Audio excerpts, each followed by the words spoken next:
The government has moved to fix dormant CBI-related projects that included condo hotel projects and is now expecting these to restart shortly, according to Marsha Henderson, Minister of Tourism.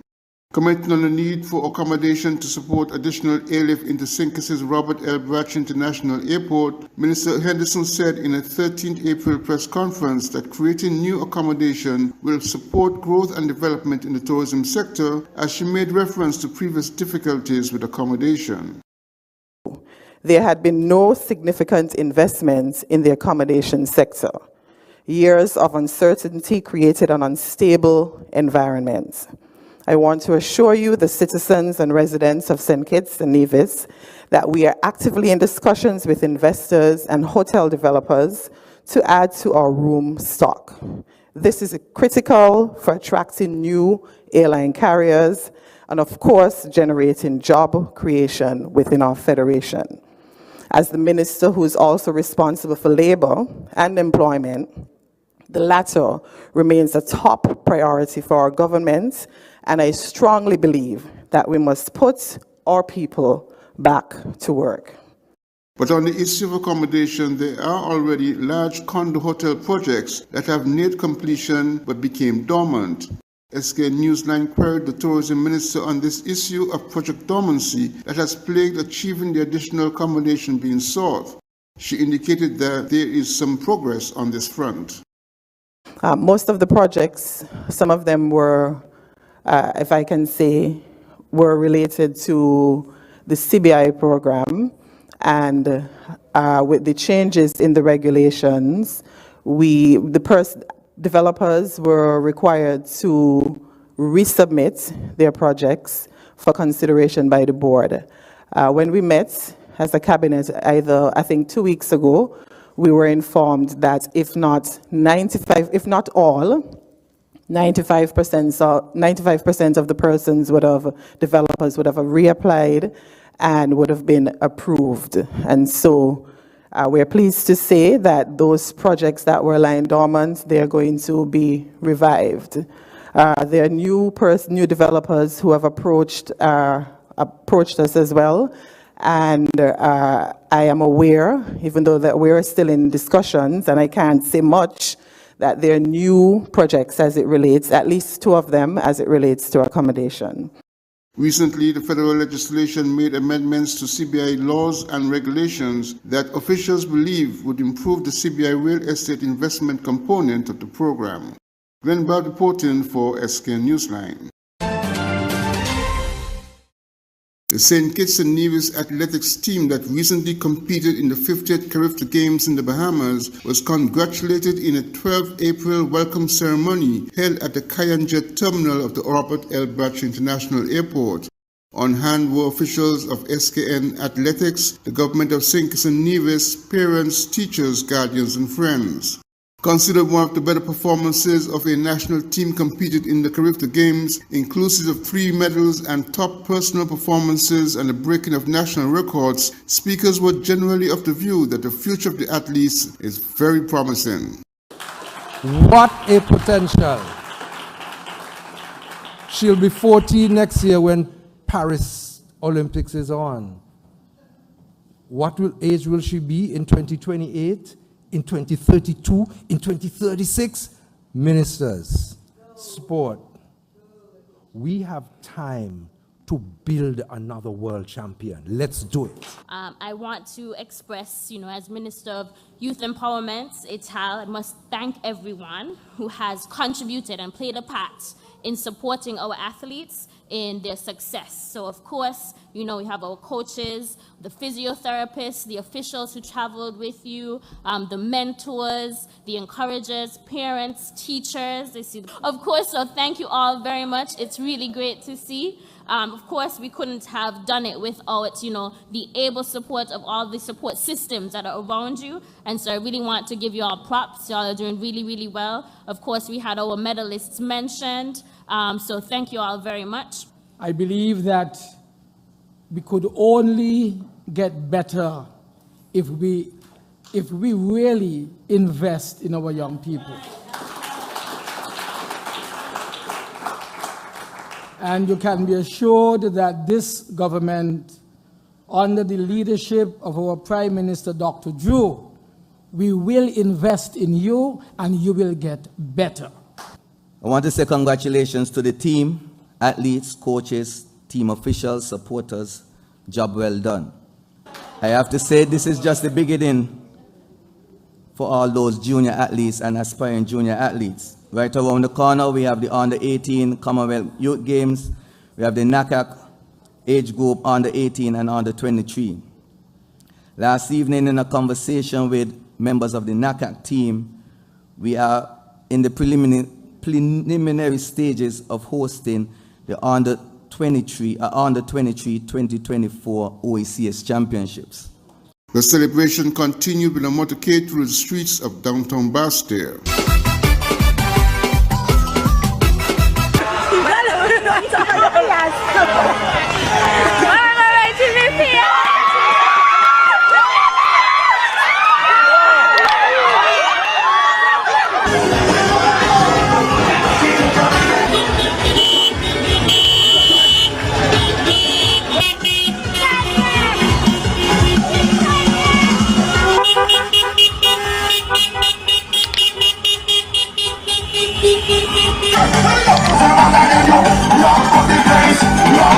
Glenn Bart reporting for SK Newsline.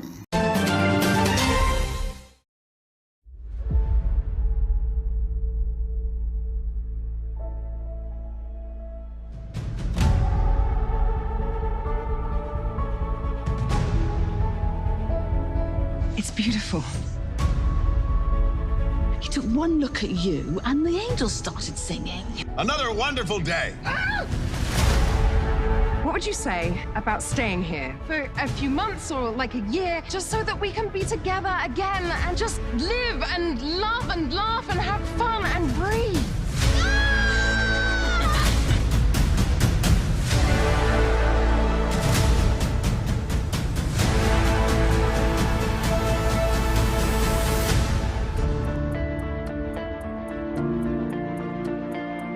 Why are you hiding out on a little Caribbean island, singing in a beach bar?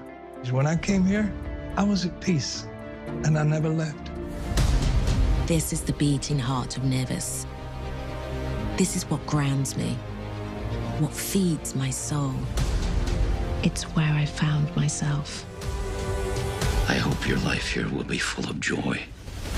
Love this island, my son. She will give you more than you can imagine.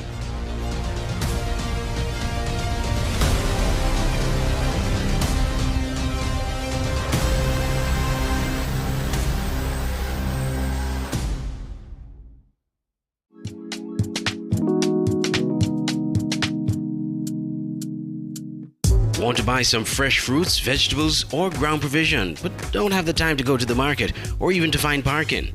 Look no further. Green Market and Delivery is your solution. Green Market and Delivery is an e-commerce store that sells and delivers local produce to customers in St. Kitts and Nevis. Anything you purchase, you can get fresh from the market and delivered directly to your door. Log on to www.greenmarketskn.com. Click on the e-store link, choose your items, and shop away. We have a wide array of products from fruits, vegetables, local products, spices and seasonings, and much more. Save time and energy. Shop on greenmarketskn.com, your one-stop shop for fresh local produce. Online radio has never been this great. It's Voice of the Caribbean Radio at voiceofthecaribbean.net. Tune into Voice of the Caribbean Radio for great Caribbean programs, news, entertainment, sports, and current affairs. Wake up each morning and be inspired with One Day at a Time with Kim Huey. Stay abreast with news across the Caribbean and internationally with the Caribbean News Hour, and be entertained with shows like Reggaeville, Caribbean Classics, and Jive Music Show. Visit our website, download our Android mobile app, or listen us on TuneIn Radio. There is so much more on Voice of the Caribbean Radio, reaching the Caribbean and beyond. Check website or app for program schedule. The SKN Newsline website now offers you more news. Log on to www.sknnewsline.com for local, regional, and international news. You can also watch the latest newscast and keep abreast with news in sports, all from sknnewsline.com. That's www.sknnewsline.com. News at your fingertips. In the aftermath of several resignations in the People's Labour Party, the PLP, what is the future of the party and how can it rebuild following the election loss of 2022? Political analyst Peter Wickham believes the party must seek to rebuild without current leader and co-founder Dr. Timothy Harris. Reality is that the PLP is now about Dr. Harris. He is the PLP's main asset and is essentially an extension of his persona. So if I were asked what the PLP needs to do, is that it needs to build out a party structure that is not just an attachment to Prime Minister Harris, former Prime Minister Harris. I think it needs to work on that. It needs to work on new candidates that are interested in doing the hard work that will take them back into office if necessary. I think they need to work on what they stand for philosophically, because I think that is also an important question so that persons know what the PLP stands for.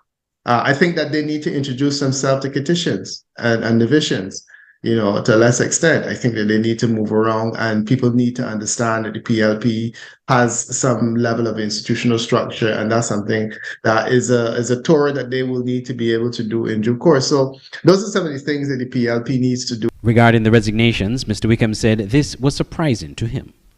Yeah, but I think the Byron Nisbet was perhaps not a huge surprise, but some of the others were surprising. It's fairly clear that the Labour Party is having some challenges. I don't think it's possible to deny that they're having challenges, and that's clear. Let's remember that the People's Labour Party had an interesting development in that most of their growth took place while they were in office, and they were fortunate to have been able to win the leadership of the country.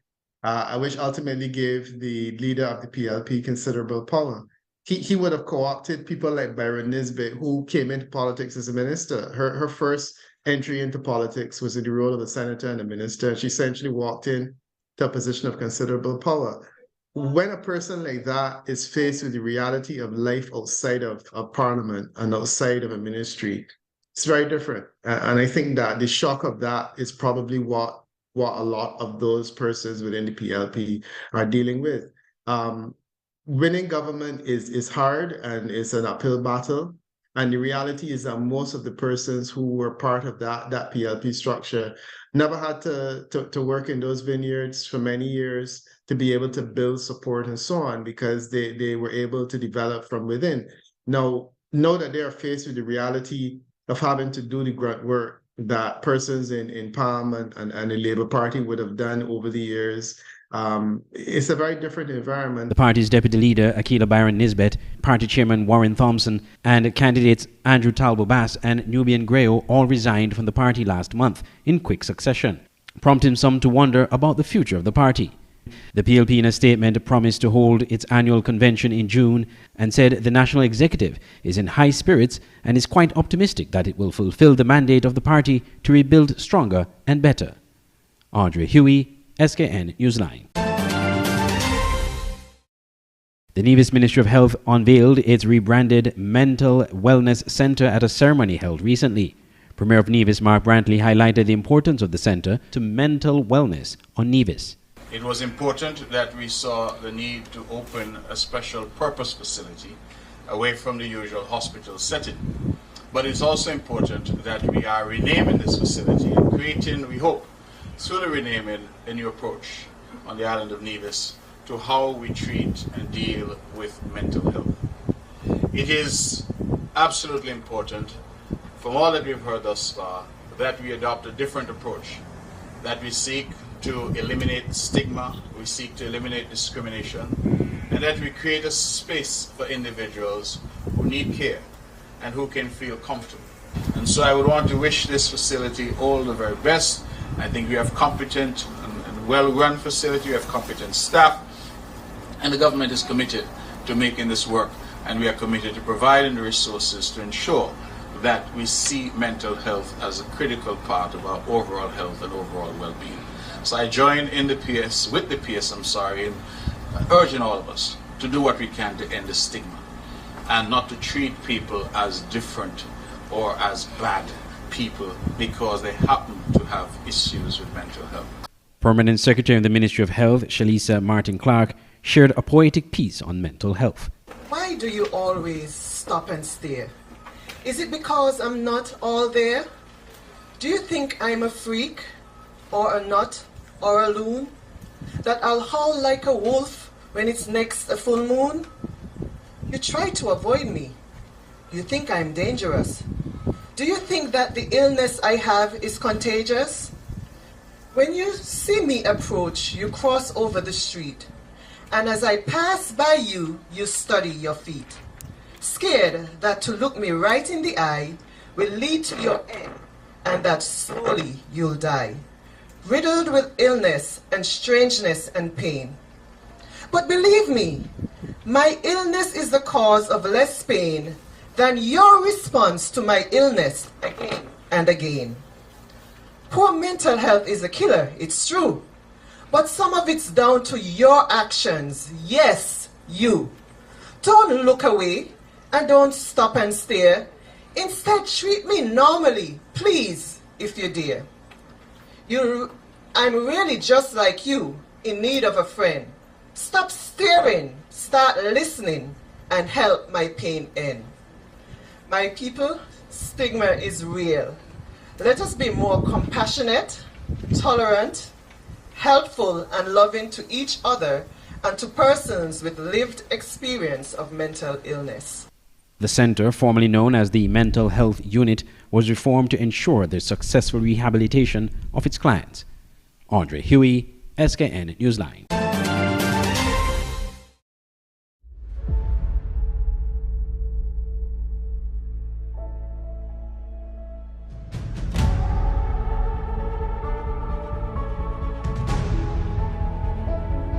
It's beautiful. He took one look at you and the angels started singing. Another wonderful day. What would you say about staying here for a few months or like a year, just so that we can be together again and just live and love and laugh and have fun and breathe?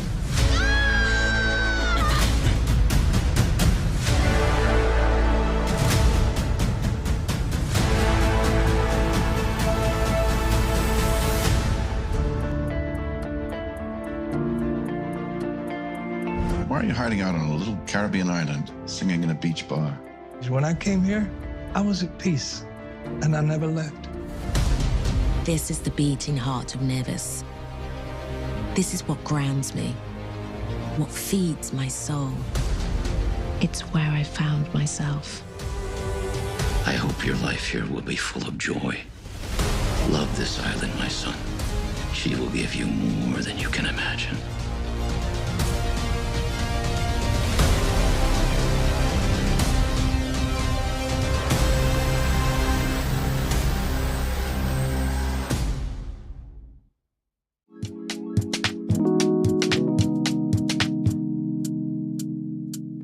Want to buy some fresh fruits, vegetables, or ground provision, but don't have the time to go to the market or even to find parking?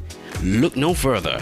Green Market and Delivery is your solution. Green Market and Delivery is an e-commerce store that sells and delivers local produce to customers in St. Kitts and Nevis.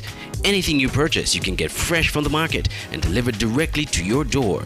Log on to www.greenmarketskn.com. Click on the e-store link, choose your items, and shop away. We have a wide array of products from fruits, vegetables, local products, spices and seasonings, and much more. Save time and energy. Shop on greenmarketskn.com, your one-stop shop for fresh local produce.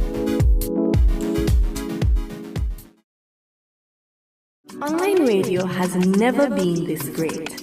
It's Voice of the Caribbean Radio at voiceofthecaribbean.net. Tune into Voice of the Caribbean Radio for great Caribbean programs, news, entertainment, sports, and current affairs. Wake up each morning and be inspired with One Day at a Time with Kim Huey.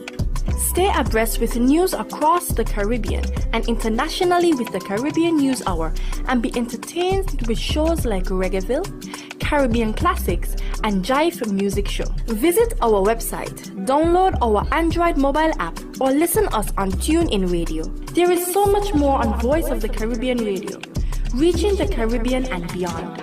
Check website or app for program schedule. The SKN Newsline website now offers you more news. Log on to www.sknnewsline.com for local, regional, and international news. You can also watch the latest newscast and keep abreast with news in sports, all from sknnewsline.com. That's www.sknnewsline.com. News at your fingertips.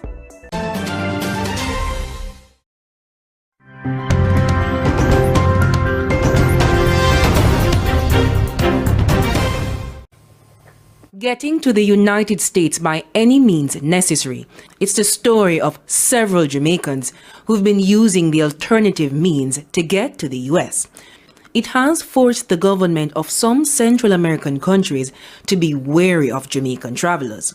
According to the Passport, Immigration and Citizenship Agency, PICA, between January 1, 2018 and March 31, 2023, 2,167 Jamaicans were refused entry by the Panamanian government. 2,055 of them occurred at the beginning of 2020. During that same period, 143 Jamaicans were refused entry by the Mexican government. We spoke to a woman who we'll call Pam, who was among the statistics. People with criminal offenses and Panama don't accept them. So we can't use Panama to go to a next country and we can't come into them country, period. But that's not stopping Pam, who is in her 50s, from trying again.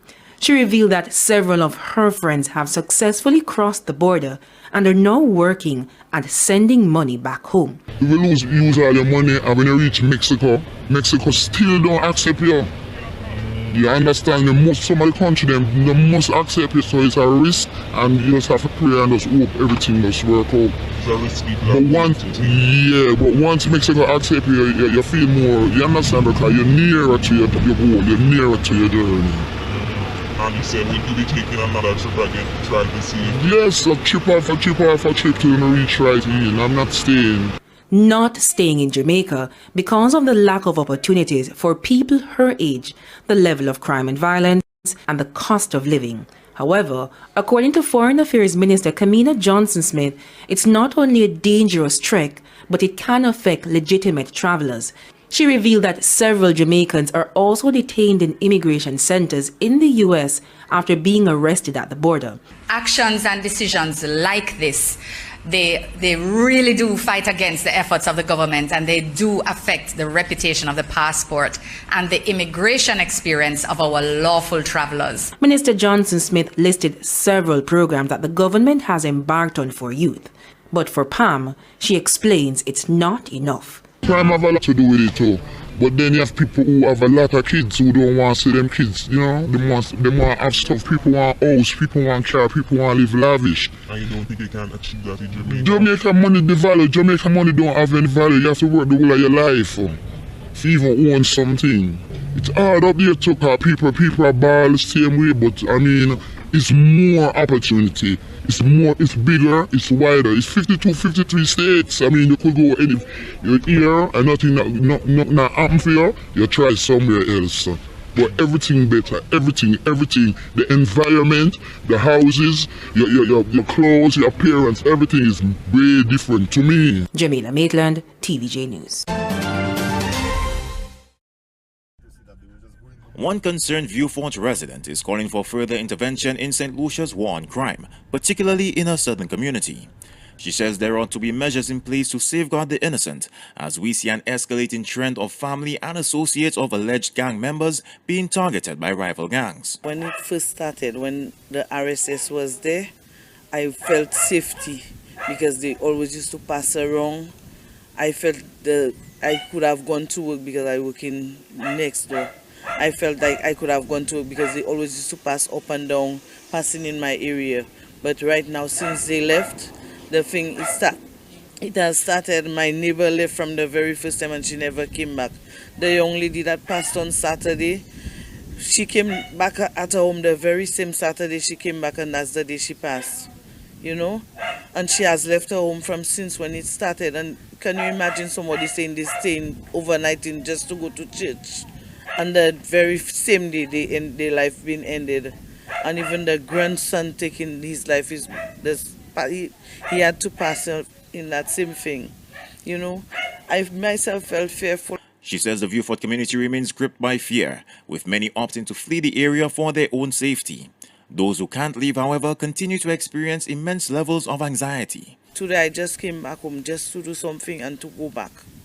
You know, it's not safe because you don't know who's the next target. With me, I know I have family members I can go to, but those that don't have nowhere to go, I feel the police should have a place to put these people for safety.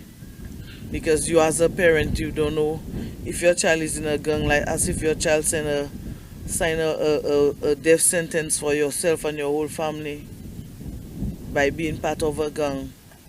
So then it's not safe for anybody. As you can see, here used to be a place that lively and there's nobody around. The police continue to investigate various fatal shooting incidents that have taken place in the Viewfort community in recent times. The Royal St. Lucia Police Force continues to have a strong presence in the South as its war on crime continues. For the DBS News World, Jason Darius reporting.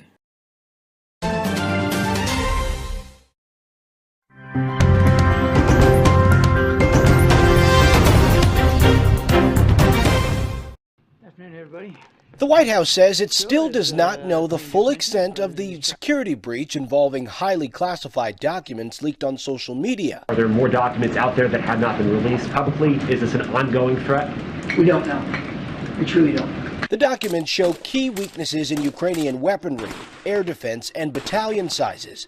And they came out as Ukraine is preparing for a spring counteroffensive. Because these documents are static, it's going to give an opportunity for Ukraine, the United States, and the NATO allies to be flexible and to respond. I don't think in the long run it's going to change the outcome of any of the operations that are forthcoming. Congressman Mike Turner, the head of the House Intelligence Committee, says the DOJ will find the culprit. If it's an American, they're certainly a traitor, and they will be brought to justice, and the Department of Justice is hot on the trail.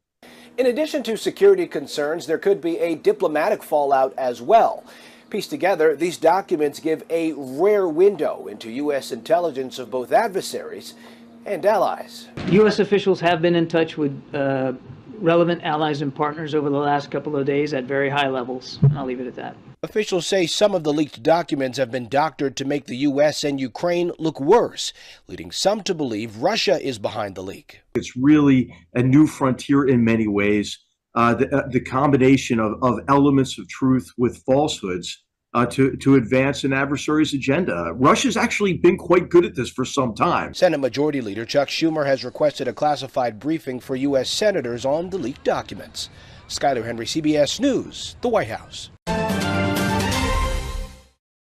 Just yesterday, a Tennessee committee voted to unanimously reinstate Democratic State Representative Justin Pearson. He and another state rep were ousted last week after leading new gun reform protests on the chamber floor. NBC News correspondent Kathy Park joins us now from Nashville, Tennessee with the very latest. Kathy, good morning. So first, can you just walk us through what happened yesterday? Hey, Zinkley, good morning to you. So the vote, relatively quick. This happened in Memphis, the district of Representative Pearson. And so the vote essentially came down to the Shelby County Board of Commissioners, 13 members on that board, and 7 of those members voted unanimously to put him back into the State House. Here's a reaction quickly after that vote came down. Take a listen. So the message for all the people in Nashville who decided to expel us. You can't expel hope. Now that the Shelby County Commission done their job. I'm so glad we get to get back to doing our job. And what is our job? It's to elevate the voices of the 6 kids, the 6 people in Nashville. 3 children who are just 9 years old. And Zinkley, you probably noticed the hundreds of people who surrounded Justin Pearson there. They were there ahead of the meeting, surrounded him, actually marched him to the Shelby County Board of Commissioners meeting for that special vote. And also, you can see there, shortly after that vote was cast, he was met by celebrations by supporters in that crowd. Yeah, Kathy, really a huge show of support for this group. I mean, it's been a busy week in Tennessee, specifically surrounding the Tennessee Three. Now both Representatives Justin Pearson and Justin Jones, who were ousted, notably Gloria Johnson was not expelled, but those two men have now been reinstated. So what's next for them? So in the next couple of hours, right before the House gets back into session later on this morning, Justin Pearson will officially be sworn in on the steps of the Capitol, and then he'll essentially get back to work. You mentioned the Tennessee Three. He'll be joining Justin Jones and Gloria Pearson, and they will do what they said they will do. They want to pass legislation to toughen the gun laws here in the state of Tennessee, because keep in mind, this all comes in the wake of that mass shooting here in Nashville, roughly, 2.5, 3 weeks ago now, where 6 people were killed, 3 of them young children. But we should also note that it's not necessarily over for Pearson and Jones when it comes to their political battle, because they're now just interim successors in their seat right now. They have a special election coming up, and that date will be announced at a later time. Yeah, I'm sure tensions remain high there in Tennessee. And I know, Kathy, many critics of the move to expel both Pearson and Jones worried about the precedent it may set nationally, especially around peaceful protests. So, Kathy, in Tennessee, does their quick return send any sort of message to specifically GOP leaders who voted to oust them last week? Yeah, I think it definitely sent the state of Tennessee into political turmoil after the expulsion of these 2 lawmakers, and it really put the spotlight on these lawmakers to act.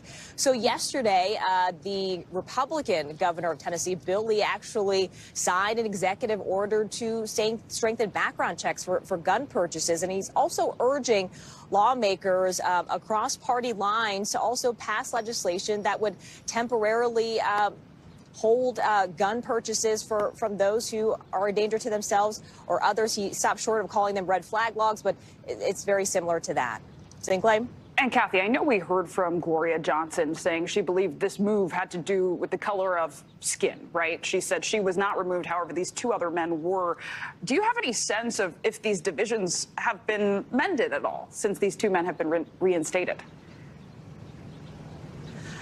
I think it kind of bubbled up this underlying tension, especially when it comes to race. I think it's hard to ignore when you see 2 of the youngest lawmakers here in the state of Tennessee, but also men of color. And then, as you heard there, as you mentioned, Gloria Johnson was saying it was likely that she would say because of the color of her skin. And that's something that it's kind of hard to ignore. But it's, we haven't had much feedback or comments from the GOPs, but it will be interesting to see all 3 of them back on the House floor today to see if we get any sort of reaction.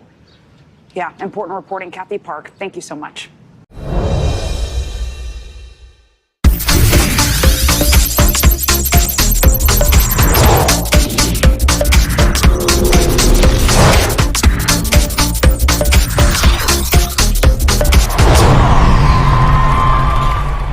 6 members of the team, in addition to coaches and parents, returned to the VC Bird International on Tuesday evening. Ellie Shaw, who captured 2 gold and a silver in the girls 13 to 14 category, said the results were no surprise to her. I expected many medals, as I've been preparing for a very long time, and it's my stroke, so I was obviously going to put everything I had into my races. Double silver medalist in the boys 11 to 12, Ruben Edwards, pointed out some areas that need improvement going forward. I need to actually work on my kick and my abs because my fly wasn't too good how I expected it to be. Bronze medalist in the 50-meter breaststroke in the girls 14 division, Celia Welsher, believes some physical improvements will go a long way. I think I can work on my physique and my strength and capabilities to move across the water faster. CRIFTA debutant Madison McMillan, who brought home a bronze medal in the girls 13 to 14, says her performance exceeded expectations. Higher my expectations.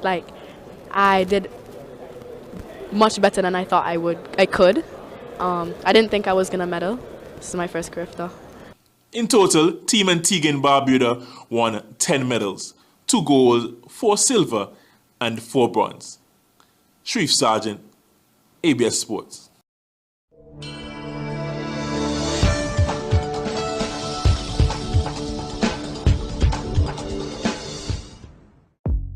Welcome to the SKN Newsline Weather Report. I am Janil Boone. Here is a look at the forecast for St. Kitts and Nevis.